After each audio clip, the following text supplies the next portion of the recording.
के नाम में आप सभी को जय मसीह की।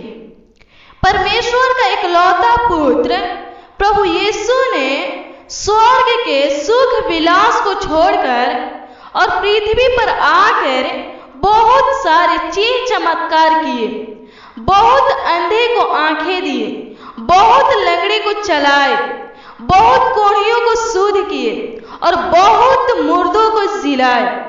उसने इस पृथ्वी पर आकर बहुत चीज चमत्कारों को किए, लेकिन उस पर उस वक्त के लोग विश्वास नहीं किए। प्रभु के चीज चमत्कारों को देखते हुए प्रभु को लोग समझ नहीं पाए कि सच में यीशु कौन है, कहां से आया है और किसके द्वारा ये चीज चमत्कार कर रहा है। पता है उस वक्त के लोग प्रभु यीशु को क्या कहते थे? जब प्रभु यीशु अंधे को आंखें देता था, लंगड़े को चलाता था, कोढ़े को चंगा करता था और मुर्दों को जिलाता था, तो कुछ लोग प्रभु यीशु के अंदर दुष्ट आत्माओं का सरदार है ऐसा कहा करते थे। वे कहते थे कि यीशु दुष्ट आत्मा के द्वारा चीज चमत्कार करते हैं।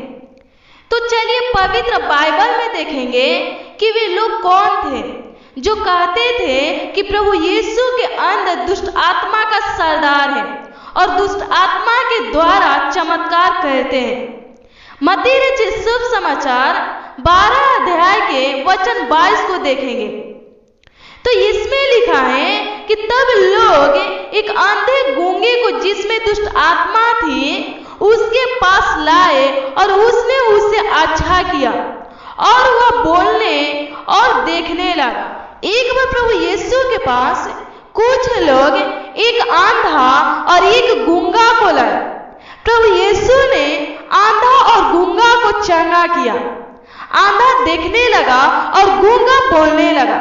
इस पर वहां जो भी लोग थे उनमें से कुछ लोग अंधे को देखते और गूंगों को बोलता देख चकित होने लगे और एक दूसरों से कहने लगे कि कैसा मनुष्य है जो अंधे को आंख दे सकता है और गूंगों को आवाज दे सकता है।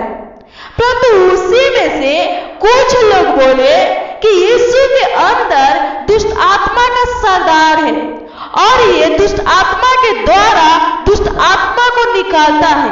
आप देखेंगे कि ऐसा बोलने वाला मनुष्य कौन था। मरकुस रचित शुभ समाचार 3 अध्याय के वचन 22 में लिखा है कि ऐसा बोलने वाला फरीसी और शास्त्री लोग थे। जब देखिएगा मरकुस रचित शुभ समाचार 3 अध्याय के 22 तो इसमें लिखा है कि शास्त्री जो भी यरूशलेम से आए थे यह कहते थे उसमें शैतान है और वह दुष्ट आत्मा के सरदार की सहायता से दुष्ट आत्माओं को निकालता है। फिर देखिएगा मत्ती रचित शुभ समाचार 12 अध्याय के वचन 24 में तो इसमें लिखा है कि परंतु फरीसियों ने यह सुनकर कहा यह तो दुष्ट आत्माओं के सरदार बालज़बूल की सहायता के बिना दुष्ट आत्माओं को नहीं निकालता। मेरे मसीह भाई बहन, फरीसी और शास्त्री लोगों का कहना था यीशु के अंदर दुष्ट आत्मा का सरदार है और यीशु दुष्ट आत्मा के द्वारा दुष्ट आत्मा को निकालता है, चमत्कार करता है।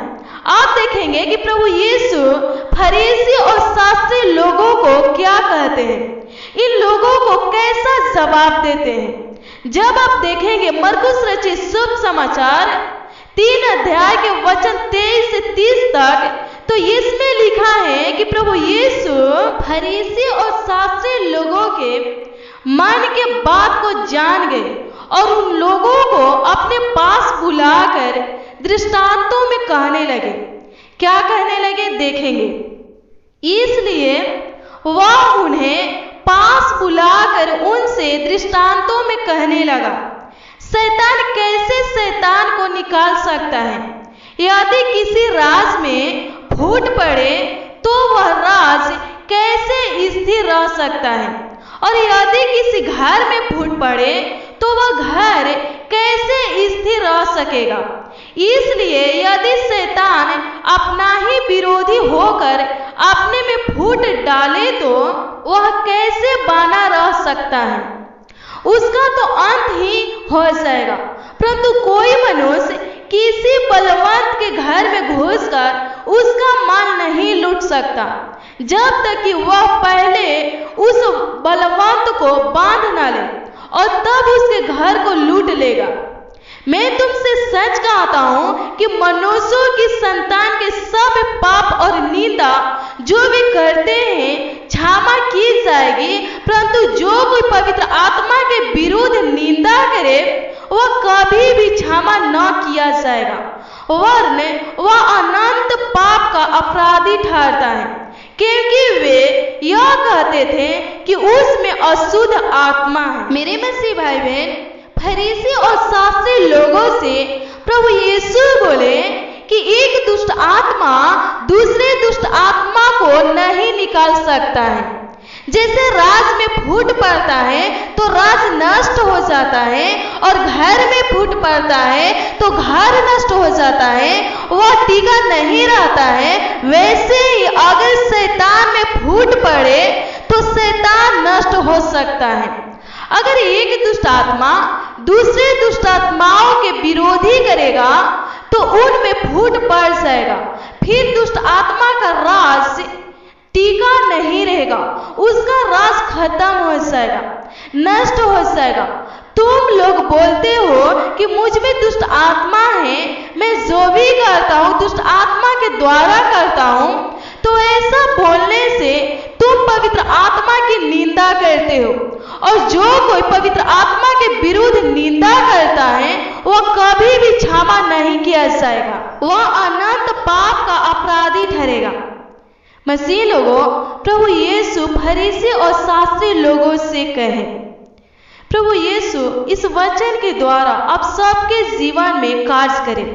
आज का ये वचन हमें बताता है कि जो कोई प्रभु यीशु को नहीं समझते हैं, उसका चिन्ह चमत्कार पर विश्वास नहीं करते हैं, उसके सामर्थ और चमत्कारों का मजाक उड़ाते हैं, वे लोग पवित्र आत्मा के साथ अपराध करते हैं, पवित्र आत्मा की निंदा करते हैं। पवित्र बाइबल बताता है कि अगर एक मनुष्य दूसरे मनुष्य के विरुद्ध निंदा करे, पाप करे, तो उस मनुष्य का पाप निंदा क्षमा हो जाएगा, परंतु जो पवित्र आत्मा के विरुद्ध निंदा करेगा, पाप करेगा, उसकी निंदा और पाप कभी क्षमा नहीं होगा। वह मनुष्य अनंत तक पापी और अपराधी रहेगा। तो अभी जय मसीह की अगला वचन सुनने के लिए मेरे इस चैनल को सब्सक्राइब कर लीजिए और बेल आइकन घंटी को दबा दीजिएगा। धन्यवाद।